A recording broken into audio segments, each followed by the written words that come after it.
namondweyo wabweretsa mvula yowirikiza ndi mphepo m'madera ambiri makamaka mchigawo chakumwera. Mkulu wa nthambi ya Met Aluse Mtiradira achenjeza kuti anthu asamale ndi madzi makammadera otsika a mchigawochi. Apolisi ku Mzuzu amanga anthu 10 powaganizira kuti amachita zionetsero popanda chilolezo chochokera ku konsolo ya mzinda wa Mzuzu. Mneneri wa polisi kuchigawo chakumpoto a Morris Chapola atsimikiza za nkhaniyi. Padakali pano Achapola ati oganiziridwawa akaonekera ku bwalo la milandu posachedwapa kukayankha mlandu wochita msonkhano popanda chilolezo mwazina. Ludovico Nyirenda wadza ndi zambiri.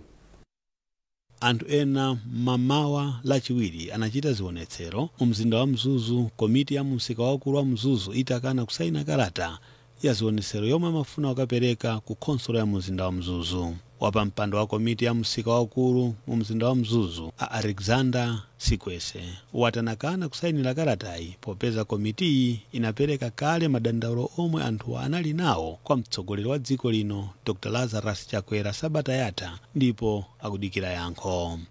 Mademo ndi ufulu wa anthu zeneti ndiye tisatesere ndi ufulu wa anthu ndipo akuyenera azipanga mademo. Kwa mfano mwana zinthu zapangidwa mopanda ndondomeko 589 ndondomeko ya timete fali pange. Koma anthu angoganiza kuti angolowa mwayo wokha ndikupanga ndeza tisokoneza kwambiri fawo yo mabenchi wose ngosera. Ndiye kuti even council misonkho ya ruza kandi boma misonkho ya mbiri pano pa ya ruza. Fatima town yose ili closed.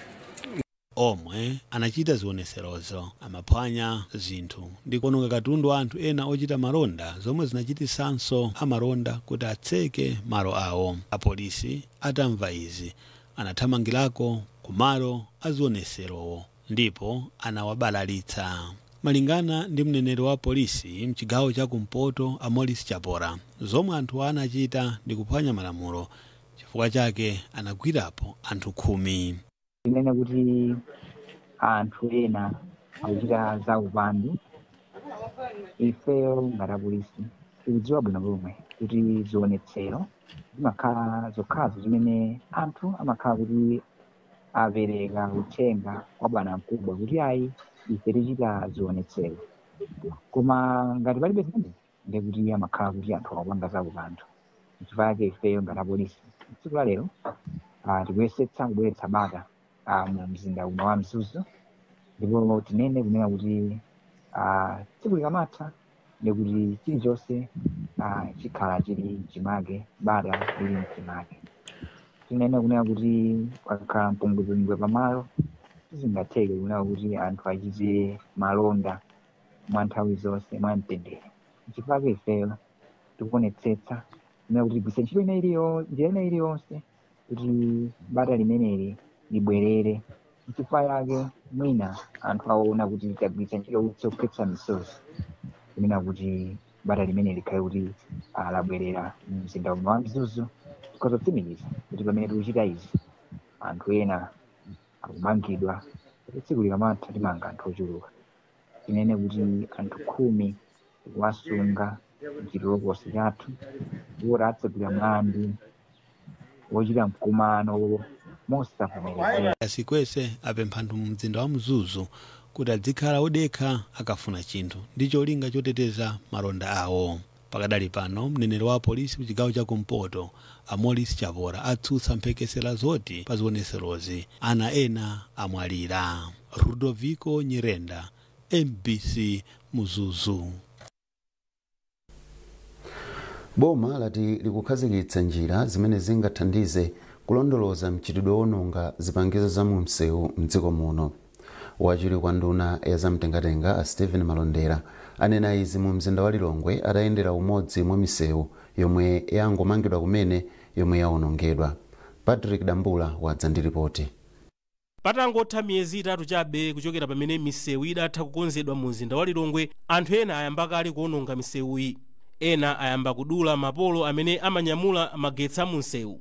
Msewu wa Mzimba ndi chitsanzo chimodzi, ndipo msewu umalumikiza roundabout ya Crossroads kukafika pa roundabout ya Amina, ndipo anthu adula kale mapolo angapo amagetsi. Atamva za nkhani yosakhala bwinoyi, wachiwiri kwa nduna ya zamtengatenga a Stephen Malondera anapita kumaloko kukaona zinthu mmene zilili. Pa ulendowu iwo anayitananso apolisi, makontrakitala komanso akuluakulu a bungwe la Roads Authority ndi cholinga chakuti akakambirane njira zimene angathanirane nalo vuto limeneli.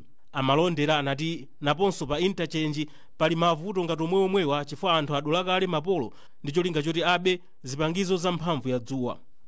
Wachiwiri kwa nduna ya mtengatengayu anati izi nzokhumudwitsa ponena kuti anthu amene akuchita zimenezi ndi anthu amene akudana ndi chitukuko. Iwo anati nzodandaulitsanso poona kuti izi zikuchitika pa nthawi imene kontrakita sanaupereke msewu m'manja mwa boma.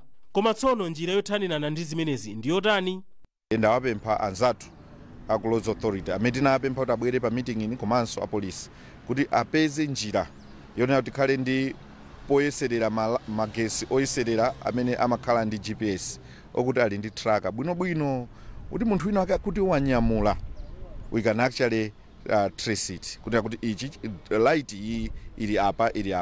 There's that pali kapena onera kuti pali system imene imapanga zinthu zimenezi. Ndiye tapempha anzathu ku roads kuti akambirane ndi contractor pompano kunena kuti zimenezi msewu umenewu zimenezi zichitike ngati poyeserera kuti tione kuti zitifikisa pati. Zikatero zikayenda bwino pano ndiye kuti tizipereka ku dziko lonse. Mmodzi mwa akuluakulu ku bungwe la Roads Authority Patrick Gamanga anati magetsi a msewu ndofunika kwambiri pa ntchito iliyonse yokonza msewu chifukwa amathandiza kuwalitsa msewu.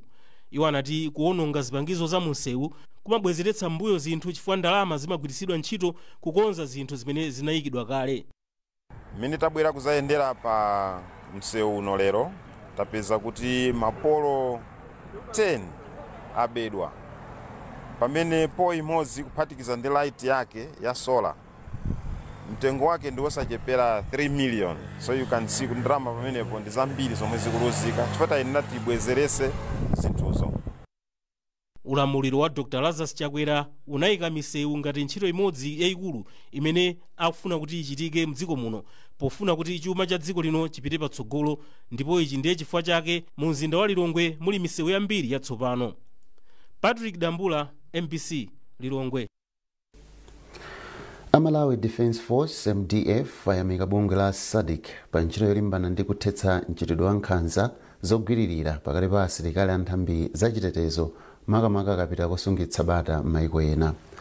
Mmodzi mwa akuluakulu a MDF Brigadier General George Phiri wayankhula ku Lilongwe potsegulira maphunziro omwe bungwe la SADC lakonzera nthambi zachitetezo momwe angalimbane ndi mchitidwewu. Abdul Kamwana walemba ripoti lomwe akuwerenga ndi Lonjezo Msodoka.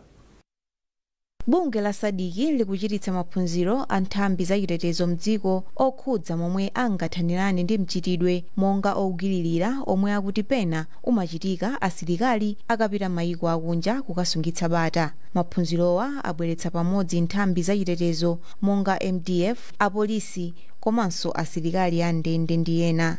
Mkulu woyang'anira ntchito za MDF a Brigadier General George Phiri wati maphunzirowa afika mu nthawi yake chifukwa Malawi ndi dziko limodzi lomwe limatumiza asilikali yake kukasungitsa bata m'mayiko akunja. Ife tikuona kuti ndikofunikira kwambiri chifukwa choti mmene mukuziwira tili ndi asilikali athu amene ali ku ma peacekeeping missions.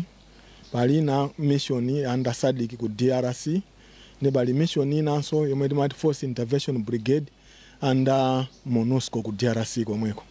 Training iyi akutipangisa ndi anzathu ochoka ku SADC Secretariat koma ifeyo ngati Malawi asilikali athu asanapange deploy timaphunzisa maphunziro. Mkatikati mwa maphunziro amenewa pamakhalanso maphunziro amenewa a sexual exploitation and abuse kuti akhale akuziwa zimenezi pa nthawi imene akupanga deploy. Mmodzi mwa ogwira ntchito ku nduna oona zosamalira anthu a Misheki Mdambo ati maphunziro a nthambi zachitetezo athandizira kuchepetsa mavuto omwe amabwera chifukwa cha mchitidwewu chifukwa boma limagwiritsa ntchito nthambizi pofuna kusungitsa bata ndipo ndikofunika kuti zimvetse nkhaniyi. Ndi uniform ngati Malawi Defence Force police ndi amene amagwiritsidwa ntchito pogawanso katundu amene boma likupereka. So iwo ndofunikira kwambiri kuti adziwe nkhani ya ndondomeko zofunikira kuzitsatira mmene akugwira ntchito yawo. Mwachitsanzo pamene pakuyenera kusaina imene wati ndondomeko yona kuti iwowa sakazuza anthu mwa njira ina iliyonse madera amene mugawidwa chakudya kapena amene akusungitsa bata zimene ayitanidwa.